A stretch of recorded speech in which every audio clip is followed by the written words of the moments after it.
Friends, ఈరోజు చింతకాయ పులిహోర చేస్తున్నా.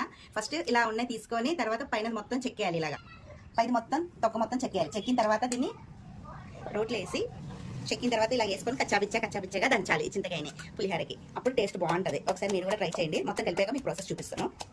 ఇలాగా దంచాలండి పులిహోరకి. ఇలా దంచిన తర్వాత ఇదిగో ఇలా అవుతుంది. ఇలా అయిన తర్వాత తీసుకొని తాలిపేయడమే. ఇదిగోండి ఇలా దంచుకోండి. మంచిగా ఇలా దంచుకుంటే సరిపోతుంది. బాగా దంచి పెట్టుకున్న చింతకాయ, పల్లీలు, పచ్చెనపప్పు, మినపప్పు, అల్లం ముక్క, పచ్చిమిరపకాయలు 4-5. ఆయిల్ ఇలా మరిగిపోయిన తర్వాత ఇవన్నీ వేయాలండి. పల్లీలు, శనగపప్పు, మినపప్పు వేగాలి. వేగిన తర్వాత అప్పుడు మిగతా ప్రాసెస్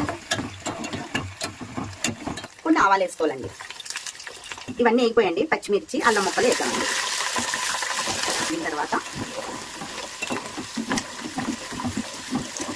ఎండుమిర్చి, కరివేపాకు. ఇప్పుడు మనం దంచి పెట్టుకున్న చింతకాయలు.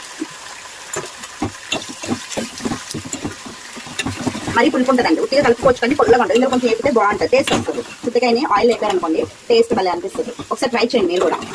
చింతకాయ పులిహోర చిన్నపిల్లలకి ఇష్టంగా తింటారు. ఇప్పుడు టేస్ట్కి తగ్గ సాల్ట్ వేసుకోండి.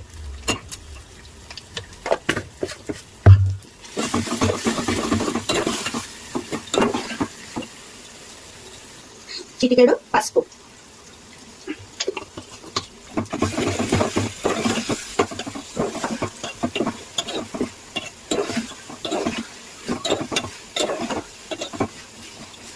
అన్నం ఇలా తీసుకోవాలండి. పొడి పొడిగా కలిపి తీసుకున్న తర్వాత ఇదిగోండి ఇదంతా వేగిపోయింది. ఇలా వేసిన తర్వాత మొత్తం ఇందులో వేసుకోవాలి. వేసుకొని ఇదంతా ఇలా కలిపేసుకోవాలి.